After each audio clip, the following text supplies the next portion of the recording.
Hi, it's Princess again. And Sunita. How we doing, guys? All right, so we're back again with another video. So this week we're gonna be talking about dealing with grief, losing somebody, who's important to you, and just dealing with it. And then the person you're with also dealing with you, dealing with grief. So here it is. So I lost my mom when I was 18. October 31st, 2005. For those who know me, those who don't know me. It was definitely all of a sudden. It wasn't expected at all. And I still deal with it. I still deal with it heavy, like really, really heavy. I'm not a emotional person, so I tend to like try to hold it back and not, speak on it or talk about it. But Sunita being in my life, she's kind of forced me to feel like, it's okay to talk about it. It's okay to cry. It's okay. And, just to be vulnerable. But I think the reason why it's so hard for me is because I have no closure.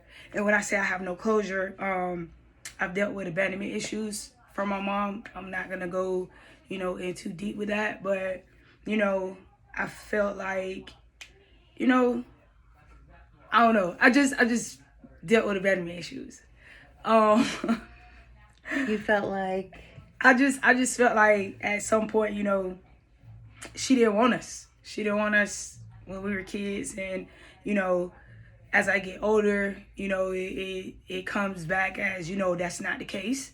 But just being a kid and me not knowing any better, that's how I felt. And then the night that I was on the phone with her, I tore my meniscus, and I called her to tell her, and we were having a conversation, and she was like, "I'm gonna call you back." But the night she died the night she was supposed to call me back, and she didn't call me back.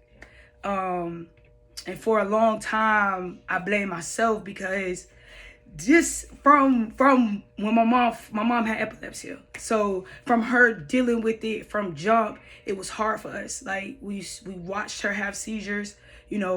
When I was living at home, I would wake up, get ready for school, and I would go put my finger under her nose to make sure she was still breathing. She would have seizures in her sleep, and she would wake up and her tongue would be really bit up. And just dealing with that as a kid, it's a lot. But to lose someone at a young age, and what I'm saying, I have two brothers. My youngest brother, he lost his dad when he was 10, and he lost my mom when he was 13. And my second brother, he was like 15, I think, like 15, 16. So it was rough for us. And like it was multiple times I wanted to kill myself and just put it out there. Because I felt like I couldn't live without my mom, like my mom not being here was just super hard for me. Like, and it's to this day, it's super hard for me. Like, I just be, something will remind me of her, and I'll just be like, damn, I miss my mom, and then I always question, is she proud of me? Is she proud of my brothers? Because I don't have that closure. I don't have her to run to say, hey, you proud of me? Do you love me? You know what I'm saying? Like, just those conversations, man. Like, when I got married, it was a hard day. I literally cried for like 3 hours right before the wedding because, I feel like my mom should have been there to share that moment with me.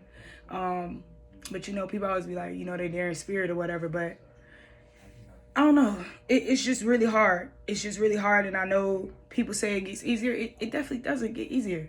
And I say that because I'm living it. And, this shit happened in 2005. It's 2020. It's 2020. That's what, 15 years ago? And I still cry. And like, I cry. Her birthday is also in the month of October. So, that's a rough month for me. But, I just want to make her proud. That's it. I just want to make her proud. I hope my brothers make her proud. And, I just want my brothers to be great. And they are. You know what I'm saying? Like, they're amazing, man. And I love them to death. you know, it was a lot of people who helped me on that journey. Mr. and Mrs. Boynton, like, I'm so grateful to them. Like, when I say, like, they treated me like their own child and, like, took me in, made sure I was doing what I needed to do. And, like, I appreciate them. Like, they didn't have to do that, and they did.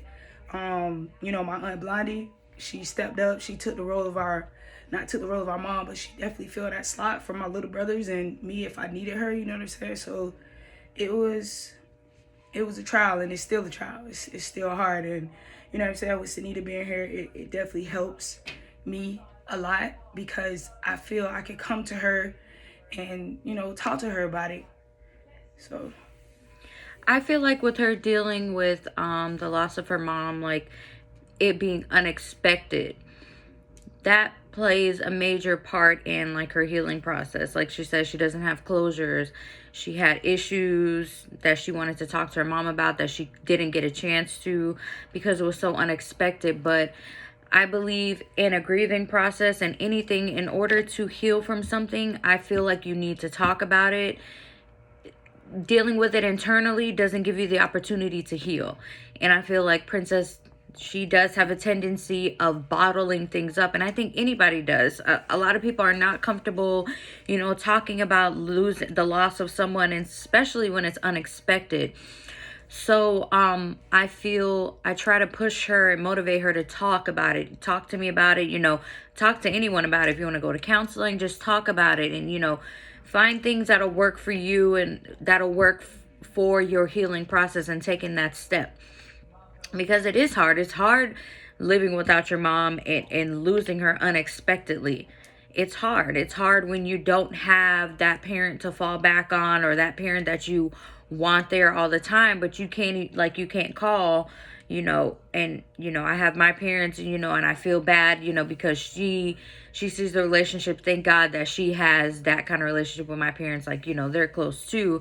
But, you know, it's nothing like your own mom. It's nothing like having your mom here and, you know, to be able to tell you that she's proud of you, to be there for her most important steps in life. But I feel like healing and getting that closure, actually, I feel like it's hard to heal with no closure, obviously.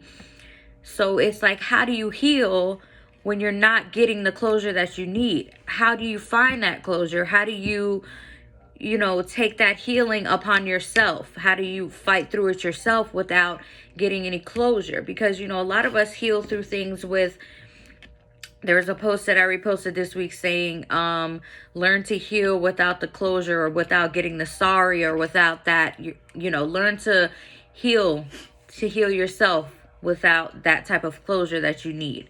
So I feel like it's important to find steps to take instead of sitting on it and wondering, am I ever going to get that closure? You may never get that closure. You may never get the answers that you need. You may never get why, the why that she struggles with.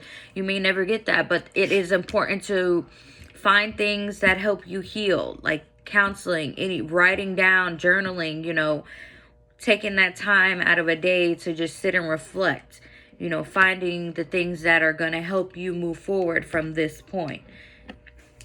I don't know, man. It's just a hard topic to talk about. It's, you know, it's sensitive. I just say that anybody, like any kid, definitely, you know, that's dealing with losing a parent, or, you know, losing somebody who's really close to them, like, they need a village, man. Because mentally, you know, and definitely for me, like, I couldn't go to my family and talk to my family because they were dealing with their own stuff, you know, and like, I didn't want to put my burden on them. And like, you know, I was in school, and, you know, my teammates, they watched me go through this, and they were there, and I appreciate them for that. But, you know, it's really hard. It's hard. It's till this day it's hard. And like, I want to move forward. Like, I want to do better. Like, I want to be able to live life. Like, if I see a picture of her and be good, like if I'm strolling on Instagram and I see a picture, I instantly just break down. And I just think it's because I don't know. I don't know if she's proud of me. I don't know if, you know what I'm saying, like those questions that I wanted to ask her, I can't ask her those things and get answers. So it's just, I can assume. And you know, I think I've been to her grave like once, but it was so hard for me to go there. Like, I'm afraid to go back there. I just hate feeling helpless. And when I feel helpless, like, I just feel like there's nothing that I could do. And like, that situation makes me feel helpless. Like, nothing else bothers me, but that situation, that shit is the best of me, man. And I don't know how to shake it. And I want to shake it because I want to be better. And I want to be able to, you know, help other people get through this shit. And like, it's like, I feel like it's impossible, man.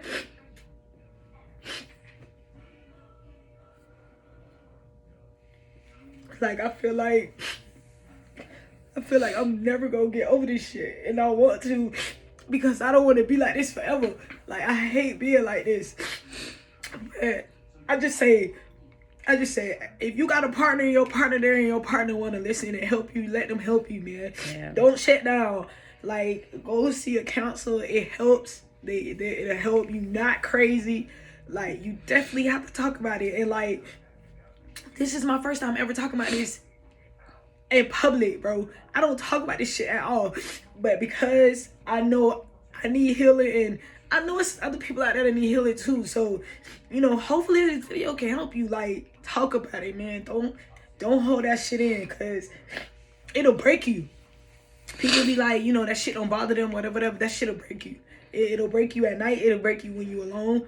It'll break you, you know, when you just driving in the car. You'll just break. And, you know, it's a hurtful thing to break, but it's a healing process. And, you know, in the long run, it'll get better. It'll get better. The pain will ease. But, you know, you always gonna miss that person, you know? So, that's my story. I appreciate y'all for listening. You know, if you got any questions, you can DM us, you know, whatever. But this is me being vulnerable and raw and uncut, like 100%. Like, nobody ever heard this story but her, 100%. I also say, like, for people out there who don't have anyone, you don't have a partner, you don't have any family members, you're not close with any family members, you cannot see a counselor, maybe you don't have insurance, or, you know, it doesn't work out for you in that way, I would say, like, I don't know what anybody's religion is, like, whatever God you pray to, I would say pray about it. Pray that God takes that pain away and heals your heart and mends your heart, and know that everything happens for a reason, and everything that you're put through, it is for a reason. It is to build your character, to build you up so that you can help someone else. And don't keep your stories to yourself. You know, reach out. Like, I don't know how to put it out there, but put your stories out there for others to hear, because people need to hear that. People deal with death daily and not having closure and just bottling it up on their own. And some people go crazy. Unfortunately, some people aren't mentally strong enough to deal with that pain, and they end up taking their own lives, or, you know, using drugs.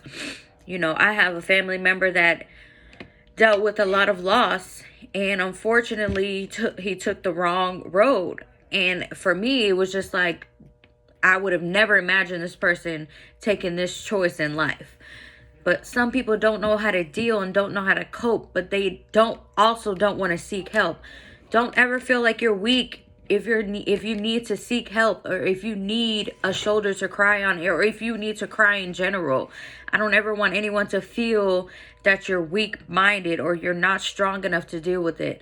Yes, God put it on you for a reason, because he knows that you're strong enough, but there's nothing wrong with getting help at all. There's nothing wrong with speaking to anyone. Yeah, definitely get help. I'm here if you want to talk about it, you know. We're always here. We're going to cry about it, but, you know, we're going to get through it. But, again, that's our video for this week. Thank you guys for listening. Thank you for watching all of our videos thus far. And we appreciate y'all. We love you guys. Peace.